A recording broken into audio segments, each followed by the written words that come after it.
Alléluia, fanimeravanao indray ny tenako amin'ity alakamisy fahatelo ambin'ny folo ny volana febroary ity. Ny rapsodiantsika androany dia mitondra lohateny hoe fitiavana sy fahamarinana. Romana 5:7-7 dia milaza fa raha ny fahadisoan'ny olona iray no nanjakany fahafatesana no nataony anankiray maika izay nahazo ny habeny fahasoavana sy ny fanomezany fahamarinana no anjakany amin'ny fiainana no nataony anankiray dia Jesosy Kristy. Tamin'ny fianarana ny arahantsika teo aloha dia niresaka momba ny fanomezana fiainana mandrakizay isika izay omena rehefa nateraka indray. Ankehitriny izany fanomezana mahatalanjona izany ny fiainana mandrakizay dia tonga niaraka tamin'ny toetra tsara roa miara-miasa, ny fitiavana sy ny fahamarinana zany. Tsy afaka mahazo azy ireo any an-kafa ianao. Rehefa mahazo ny fiainana mandrakizay ianao dia arotsaka ho azy ao am-ponao ny fitiavan'Andriamanitra amin'ny alalan'ny fanahy masina.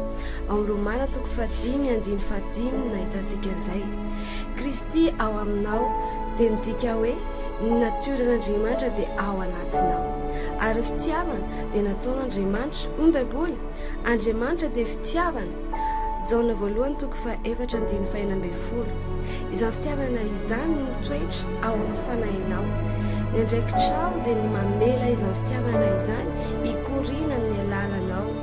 Hoy ny Korintiana 2:5-7 fa Andriamanitra ao amin'ny Kristy ny nampiavana izao toy izao taminy ka tsy nanisy ny fahadisoana ary efa natolony anay ny teny fampihavana rehefa nanatratra antsika tamin'ny fitiavana amin'ny alalan'i Kristy izy dia nanome antsika ny fanompona fampihavanana mba hanatratrarana ny hafa sy hitondra azy ireo ao amin'ny fitiavana.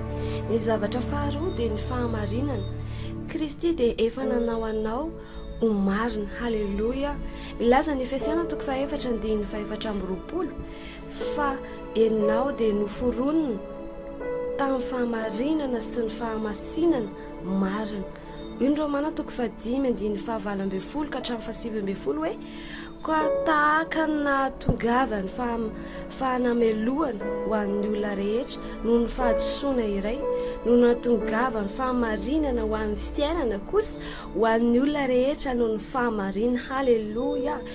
Eritrereto izany miaraka amin'ireo fahotana rehetra izay nataonao hatramin'izay sy ny ratsy rehetra mety vitanao, Jesosy Kristy ilay marina nanome anao ny fahamarinany.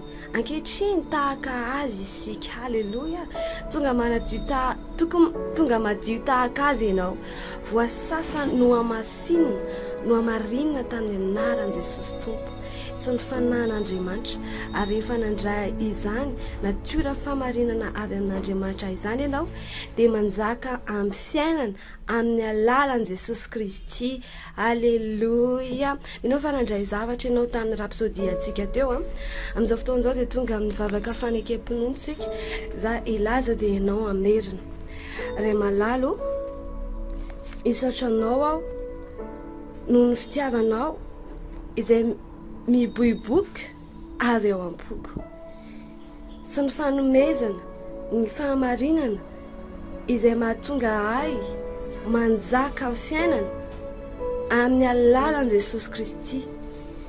Miaina amin'ny herin'ny fitiavanao sy ny fahamarinanao aho. Misaotra anao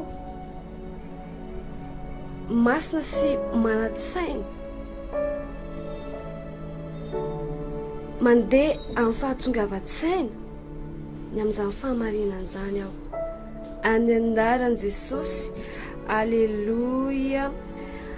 Minao fa nandray zavatra betsaka ianao tamin'ity androany ity tonona aminao ny fahasoavan'Andriamanitra sy ny fitahiny anaraka anao amin'ity tontolo andronao ity dia tahian'Andriamanitra tompo.